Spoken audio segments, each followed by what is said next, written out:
Good morning, and thank you very much for coming. I'm actually surprised to see so many people here today. And thank you, Brent Webb, for the generous introduction. I'm delighted to have the honor to give today's BYU Forum speech. It's a little unconventional, but since I'm essentially retiring from BYU next month, I'd like to take a moment to express my sincere thanks to you for attending my retirement party. Thanks to the BYU community for its incredibly warm and generous support over the past 21 years. I'd also like to express my gratitude to a couple of individuals in particular who took a chance on me to get me hired and to advance my career here. Madison Sowell, my first chair, and who's actually in attendance here, deserves special thanks for convincing me to leave Washington, D.C. for Provo and for expertly shepherding me through BYU's hiring gauntlet. Anybody who's been hired as a professor knows exactly what I'm talking about. I'd also like to acknowledge my friends and colleagues in the College of Humanities, the Center for the Study of Europe, and the Kennedy Center for International Studies for their friendship and support. I'd like above all to thank John Rosenberg for the tremendous opportunity to work with and learn from him and my other colleagues in the Dean's office. It's been an amazing ride these past few years. Now, I said take a chance on me a second ago because in order to provide context for my remarks today, I think it's worth mentioning up front that I'm not a member of the LDS Church. This surprising fact has been exposed in a number of amusing ways over the years. In the beginning, of course, I was confused by a number of unfamiliar references, food items, and local vocabulary: ward, stake, home teacher, general authority, funeral potatoes. Oh my heck, and other various Utah swear words. I'd often overhear conversations. I had no idea what people were saying. I knew it was English. That's it. I also often mispronounced common Mormon names or cities, which was, of course, a dead giveaway. Such mistakes and misunderstandings diminished over time, but they do still happen. Typically, though, the exposure now occurs when people inquire about my ability in French, which is followed by the inevitable, "Did you serve a mission in France?" Or more confidently, "In which French-speaking mission did you serve?" Students, as you can imagine, are always surprised to learn, sometimes deep into the semester, that their professor is not a member. The revelation often generates a number of interesting questions, which can be boiled down to something like this. So how is it that you're at BYU? Which is the polite version of one student's unforgettable question a number of years ago. You're not LDS, so what the heck are you doing here? Let me hasten to say, students' questions have always been motivated by curiosity or puzzlement. I've never in 21 years felt unwelcome. On the contrary, I even joke with my non-Mormon friends outside of Utah that I have, by osmosis, become at least half Mormon in disposition and outlook. I'm pretty sure that I'm a lot nicer than I used to be. Or at least I'm much less cynical. I have a better sense of what it means to live in a real community. I have also learned an enormous amount about organization and leadership by working under some truly magnificent leaders. So a lot of really positive things have rubbed off on me in 20 years. I was asked to do this forum speech before the administration knew of my departure. So now that I'm leaving, I thought I might use this student's funny question, "So what the heck are you doing here?" as a segue into the topic I originally planned about the humanities. So here I've prepared a top 5 list. My top 5 list of the most awesome and memorable things about BYU for a non-Mormon like me. Yes. I'm pretty sure I'm not going to find these in Paris. I initially, I know this is a bit blasphemous, did not take to these overly sweet and gooey things when I first arrived. But after dozens of graduations, meetings, and retirement gatherings, maybe Brent has some lined up for us after this, where there was nothing else to eat, I slowly developed a taste for the iconic mint brownie. I have to confess I never did acquire a taste for the Y Sparkle. Okay, so the real number 5, the setting. I'm not telling you anything that you don't already know, but I think it's worth saying, reminding ourselves of this incredible setting, the campus, the JFSB building, and especially the mountains. They're absolutely spectacular. I've spent a lot of time skiing in those mountains, and more recently, cycling with friends on campus. I got it in. I've become deeply attached to this geographical setting, and I know I will miss it. Colleagues in French and Italian, but also across campus. As Associate Dean and also as Director of European Studies, I was able to meet colleagues from across campus, and I've developed a deep affection and respect for them. I could go on for hours, but I only have a few minutes. Number 3, BYU's mission. And by that I mean the requirement to consider the secular in light of the religious. Now, this would seem to be a bit of a paradox for a non-Mormon, but this requirement, I have to say, looking back, has been deeply influential on my teaching, my course offerings, my research, and me. And that's no exaggeration. I learned about the teaching mission by failing at it miserably. It's actually a little surprising, but nobody told me before they sent me into the classroom that I would be evaluated for such things like being spiritually inspiring, or bringing gospel insights to the subject matter, even to French grammar. I had no idea what that meant. I'll never forget reading my first set of teaching evaluations. Classroom management, teacher competency, etc. were actually quite good. But I had big black dots, these were the old paper evaluations, down the left side of the column on spiritual matters. The Spirit had decidedly not made an appearance in French 202 that semester. Of course, I eventually translated this requirement into terms that made sense for me. My approach became, over time, simply caring as deeply as possible about my students, their learning, and their futures. And this seemed to work out okay. I'm still here. The flip side of the BYU mission, research, was much easier and even fortuitous for me because my graduate work focused on religion and literature, at a time when religion was pretty much a taboo topic in the academy, and especially in the context of French studies. In the meantime, religion has become a hot topic, opening doors to the Mellon postdoc at UCLA, the Fulbright, and several prestigious publications. For me, the religious focus of BYU's mission has thus been an entirely unexpected source of my academic freedom and flourishing. I really cannot overstate how lucky and grateful I am for my employment here. Number 2, again, no mystery. This is a classroom in Amman, Jordan.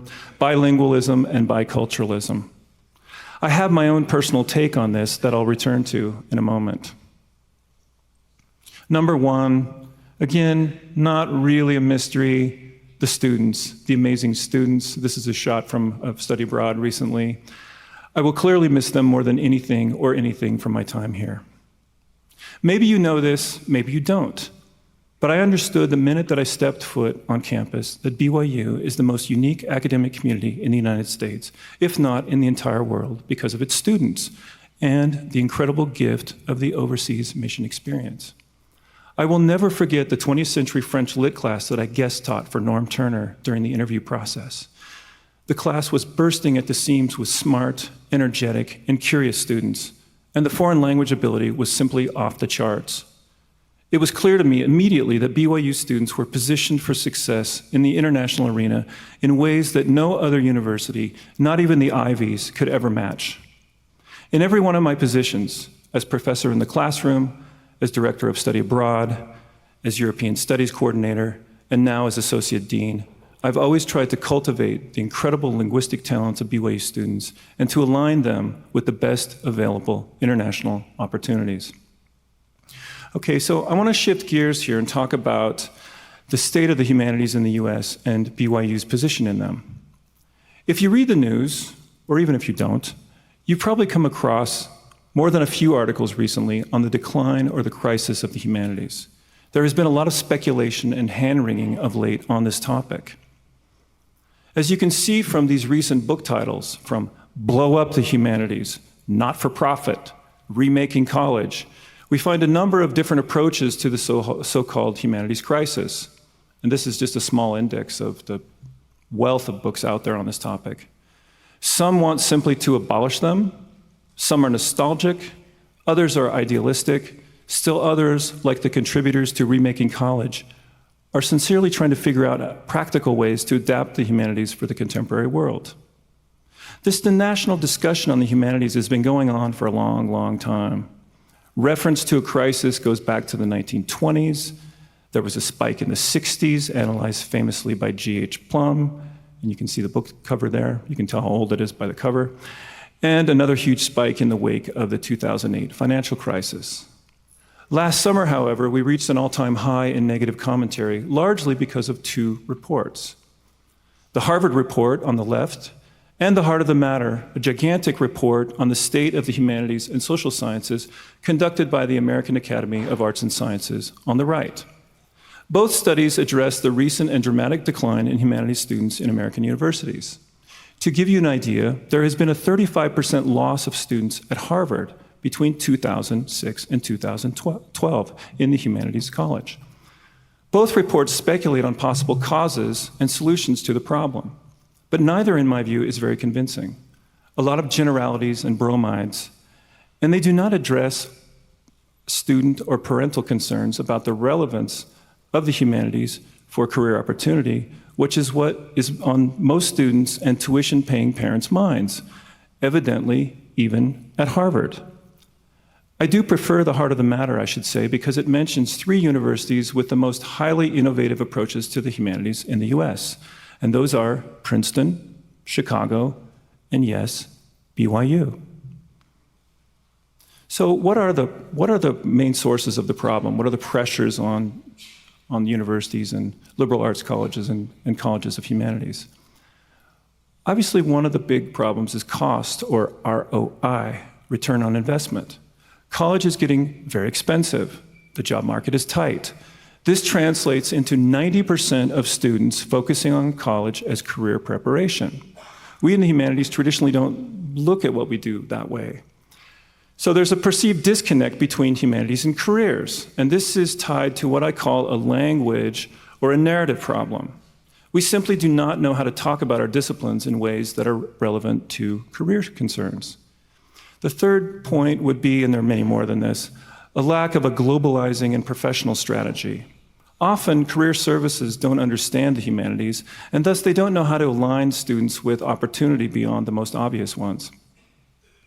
The biggest problem, frankly, to boil it all down, is the contradiction between the idea that college is career prep and the perception, or I should say misperception, that the humanities have no role to play in that. Now, the students' approach to career prep is to think about it in terms of the major. This is natural. We all focus on it. And they often pick their major by the name of the profession embedded in the major's name. Education, educator, accounting, accountant, nursing, nurse, and so on. The choice seems to provide a clear pathway to a successful career. Now, obviously, choosing a major is important. But in my view, there is an overemphasis on the major to the exclusion of other skills and capacities currently required by the marketplace. Major thinking also has, as a byproduct, a checklist approach to everything else, such as general education or coursework in the humanities and the arts. The entire purpose of general education and the humanities and the arts is to provide a broad foundation for different modes of inquiry for innovative thinking. It is not something to get out of the way. So students stop thinking about general education as getting something over with. So where do the humanities fit into career thinking, since our name doesn't align with a profession? The question really is, what are they and where do they lead? Many students and parents simply have no idea. So to remedy that, our humanities lab team decided to gather alumni data over about a decade and translate that information visually. And this is what it looks like. I should explain. On the left, you have the humanities majors, which are English, all the foreign languages, linguistics, philosophy. And on the right, you have the careers as defined by the US Labor Department. And in between, you have that spaghetti mess. There are three things that we can learn from this image, I think. One is that despite popular mythology, humanities degrees lead to any number of careers. 2, there are some predictable pathways: education, law. The humanities are a great preparation for professional school, including medicine. But also business, management, communications, marketing, IT, etc. Our majors go basically everywhere. So what is it that employers value? This question, curiously, is almost never asked by people studying the humanities and where our students go. I think some people find it crass. We're not supposed to be about that. Or they assume they know in advance and pull their arguments out of their hats. If BYU's approach has been at all innovative, it's because we listen to the employer's perspective. And what did we learn? Well, here's an interesting fact for all students. 70% of the labor market wants a combination of skills, disciplines, and experiences. The key words here are interdisciplinarity and hybridity. This is good news for humanities majors not going on for graduate study. It means that you can study the humanities as long as you combine them with coursework in some technical field. But the opposite is also true. Business, tech, and vocational majors shouldn't be sitting on their laurels. They also need to combine their training with other disciplines, especially when thinking about long-term career opportunity. The point is to think about your undergraduate education holistically and not just as a narrow specialization. Another interesting fact, 35% of all hiring of recent college graduates is major independent. That's a huge number. What this means is that the undeclareds, or those deferring their choice, thinking that the major is the ticket to success, are perhaps wasting time. To be sure, if you want a specific profession, like engineering or nursing or architecture, then obviously you need that major. But for about 1/3 of the jobs, the major simply is not that important. If you look at data on CEOs across the country, an inordinate number of them come from liberal arts colleges as their undergraduate degree. Another study cited in the Wall Street Journal says the same thing. On a scale of 1 to 100, the top priority for employers is not the major or even your college's reputation.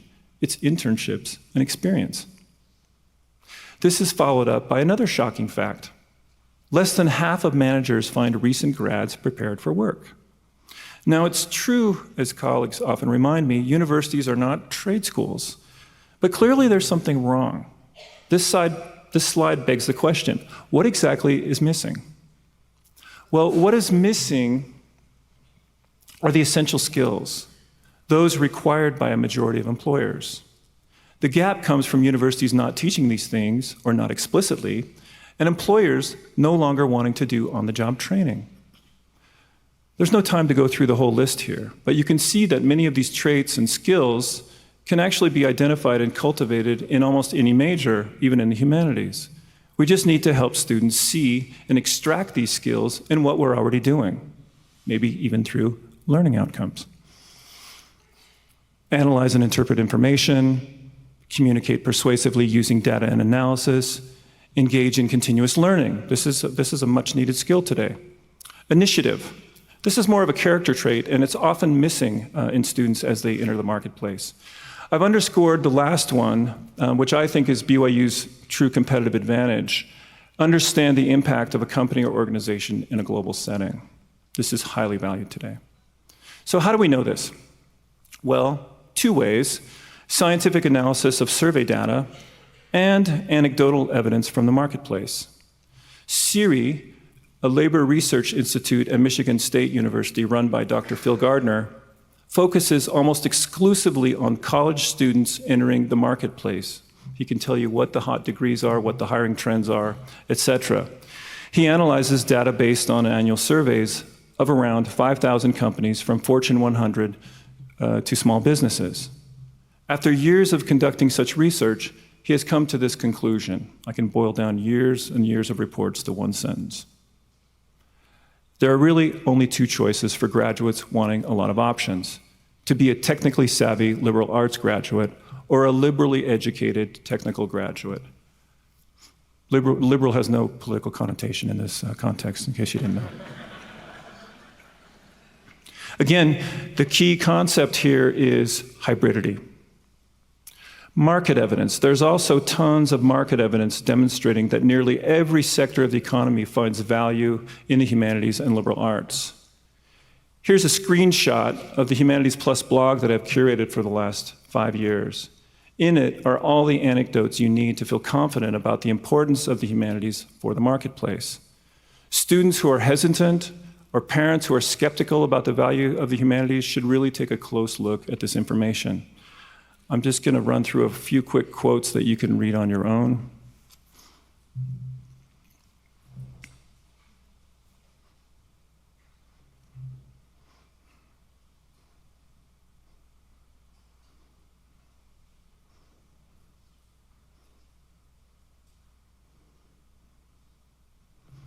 So, given this configuration of facts about the current global marketplace, we in the College of Humanities have developed a couple of initiatives for leveraging what we believe to be our students' competitive advantage. The names we have given to these initiatives are Humanities Plus and Plus Humanities.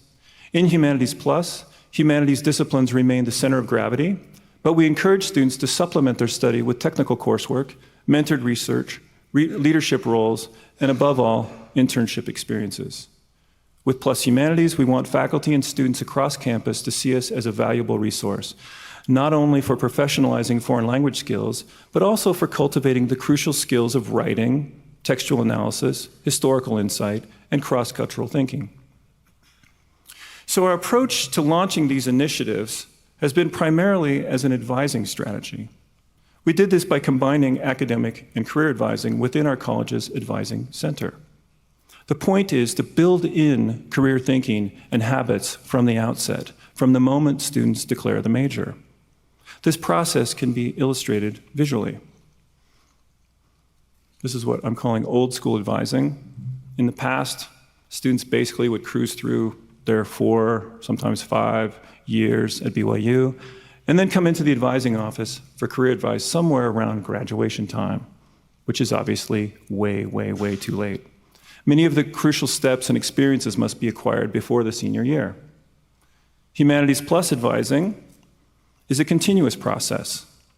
We want to get information to students so that they can devise a plan early and begin doing stuff that counts, whether it's for a career or for graduate school. So this begs the question, what counts? The bubbles in this slide represent the relative importance of the most valuable supplemental experiences or activities. Based on survey data, you can see that the internship is the single most important supplement. 89% of employers say that it is required for employment. At BYU, we would modify that. This is a national survey, or based on a national survey, we would put international internships. But obviously, stateside internships are valuable as well, leadership, mentored research, and so on.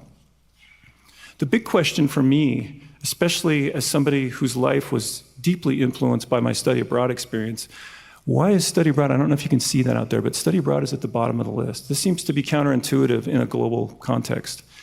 And as I looked into it, again, this is a national survey. This has no particular reflection on BYU. But I think it's interesting because it might have spillover effects. One is bad design. A lot of the study abroads are guided tourism, and employers just do not see the relevance of this. You can imagine in a job interview, the employer says, so what did you learn on your study abroad? How was your study abroad? And the student is floundering around and says something like, it's awesome, or we saw a lot of castles, or something like that. It just doesn't resonate very well with employers. So the second part of that then is students don't know how to talk about study abroad in ways that resonate.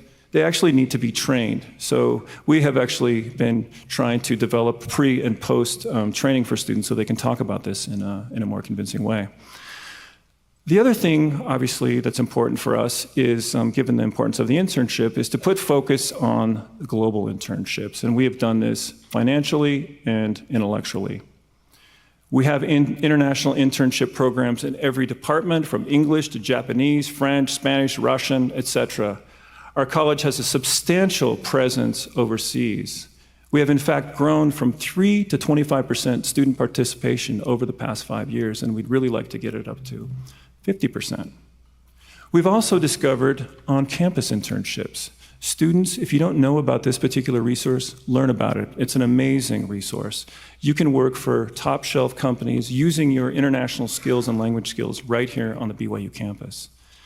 And there is also, this is incipient, but there's also some faculty-supervised consulting, research for organizations, and even for the State Department. The State Department has some on-campus internships that are quite interesting.